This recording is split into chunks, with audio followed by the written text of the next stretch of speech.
बाक्सानि सेसाफानियाव drugs गांजा निसायारि बेसाद बाहायनाय आरो उन्दै बैसोआव हाबा जानायनि बेरेखा गसंनो थियारि जादों।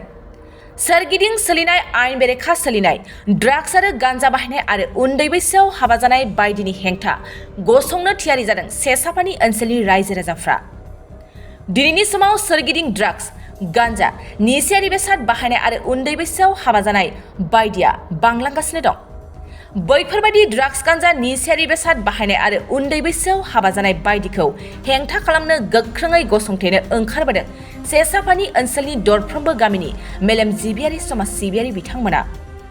मैया मोनाबिलि समाव सेसाफानि गेलेग्रा फोथाराव रंजाखुंगुर बसुमतारीनि आफादगिरि मासि लानानै मेल सामलायनायाव सेसाफानि ओनसोलनि सिङाव थानाय गासै 14था गामिखौ लानानै सेसाफानि आन्चलिक समाज जौगाखां आफादखौबो दिनै दानानै लानाय जायो।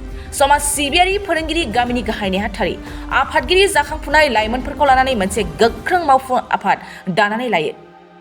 बे सेसाफानि आन्चलिक समाज जौगाखां आफादा सेसाफानि ओनसोलनि सिङाव खना खनला बायदि आयेन बेरेखा सोलिनाय ड्राग्स, गांजा, निसायारि बेसाद बाहायनाय आरो उन्दै बैसोआव हाबा जानाय बायदिखौ बिथा खालामनानै गोख्रों हेंथा गसंथेनो थाखाय बे मावफुं आफादखौ दानानै लानाय जाबाय।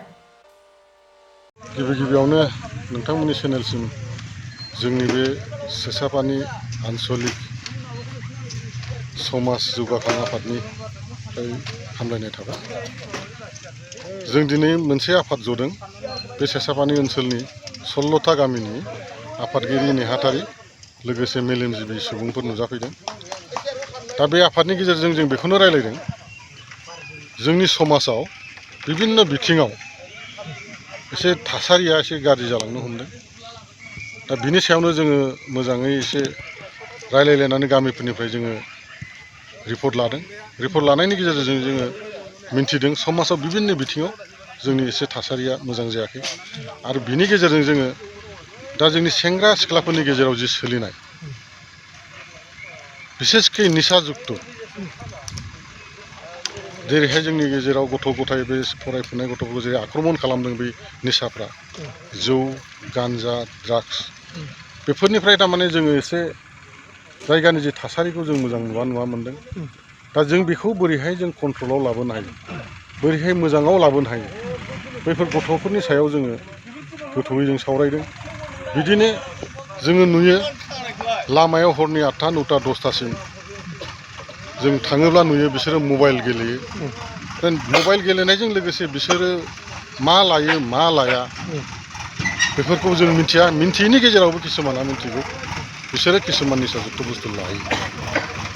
आरो नङा नंगौ, जोंनि आखाइयाव बा जोंनि खोनानायाव बा जोंनि नुनायाव बे बुस्थुआ किसु नंगौ। दा बेफोरखौ लानानै जों बोरै दबथायनो हायो, जों बिनि सायाव जों गोबां गोथौयै सावरायदों। आरो जोंहा मोनसे कमिटिखौ जों गोख्रोङै दिनै पुर्नांगरआव दादों, सेसाफानि आन्चलिक समाज जौगाखां आफाद।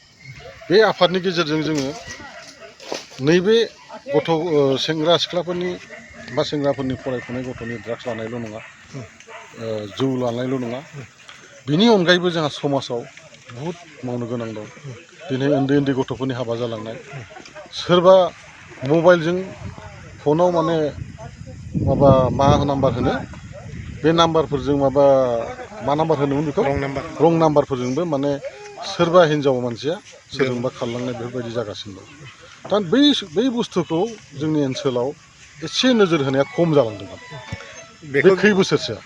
जों बेखौनो थारमाने जों नुनानै जोंनि गेजेराव मिथिनानै जों फोसावनो हायाखैमोन।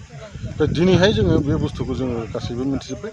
जोङो बै बुस्थुखौ जों गोदानै जोङो मावफुंनो थाखाय, जों होबथानो थाखाय जों बे कमिटिखौ मोजाङै दानाय जाबाय। आरो जों दिनैनिफ्रायनो गासै रायजोआ माने दायथ' लाबाय, माने जों बे खामानिखौ मावफुंनो थाखाय हेफाजाब होगोन। এই বিস্তৃত চেঁচাপানী অঞ্চলটোত কণ ল'ৰা ছোৱালীসমূহ মানে বিভিন্ন নিচাজাতীয় দ্ৰব্যৰ প্ৰতি আকৃষ্ট হৈছে। সেয়েহে সেইসকলক যাতে মানে সঠিক দিশত আনি পেলাই ভৱিষ্যত মানে সমাজখন সুস্থিৰভাৱে পৰিচালনা কৰাৰ কাৰণে এটা পথ পোৱা যায়, তাৰ কাৰণে আমি এই চেঁচাপানী আঞ্চলিক ছ'চিয়েল ডেভেলপমেণ্ট কমিটি এখন আজি কিছুদিন আগৰ পৰা মানে আমি গঠন কৰিছোঁ আৰু ইয়াৰ দ্বাৰা আমি মানে এই যেনে বিড়ি চিগাৰেট গাঞ্জা ড্ৰাগছ বাল্য বিবাহ বিভিন্ন অসামাজিক যিবিলাক কৰ্তব্য এইখিনি যাতে মানে আমি সুস্থ সবলভাৱে না কৰিব পাৰোঁ এই যত্নৰে বুজাই বঢ়াই এই যত্নৰে আমি মানে আগবাঢ়ি যোৱাৰ কাৰণে ভৱিষ্যত যাতে সমাজখন সুদৃঢ় হয় তাৰ প্ৰতি লক্ষ্য ৰাখি আমি এই অভিযানটো আৰম্ভ কৰিম বুলি ভাবিছোঁ। गोजोनथाव खौरां बाजाज बाइक सालायनो मोजां मोनग्राफोरनि थाखाय गोजोनथाव खौरां दावहारु अट' एजेन्सिया बाजाज बाइक सालायनो मोजां मोनग्रा रायजो राजाफोरनो होगासिनो दं इन्डिपेन्डेन्ट डेनि थाखाय ल' डाउन पेमेन्ट आरो इजि एक्सचेन्ज अफार 1 आगष्टनिफ्राय 15 आगष्टसिम होगासिनो दं क'क्राझार दावहारु अट' एजेन्सिया आरो क'क्राझार जिल्लानि सिङाव थानाय काराइगाव दतमा आरो बडगावआवबो 3 आगष्टआव फेस्टिभ आउटलेट गोदानै बेखेवनो थांगासिनो दावहारु अट' एजेन्सि बे गोदानै बेखेवनाय ब्रान्च श'रुमआवबो ल' डाउन पेमेन्ट आरो इजि एक्सचेन्ज अफार लानो हागोन। बाइक सालायनायाव हमनो थाखाय हेलमेट बेसेन लायालासे बाइगिरिया मोननो हागोन आरो सीट कभार्स बेनि अनगायैबो जाय फाइनेन्स लागोन बिथाङा खम डाउन पेमेन्ट होनानै लानो हागोन। बायग्रा ग्राहक सुबुंफ्रा दावहारु अट' एजेन्सियाव बाजाज बाइकखौ बायनो सानोब्ला नैबे मबाइल नम्बर 8822018193 आरो 600003991187 आव थोंजों फोनांजाब खालामनो हागोन।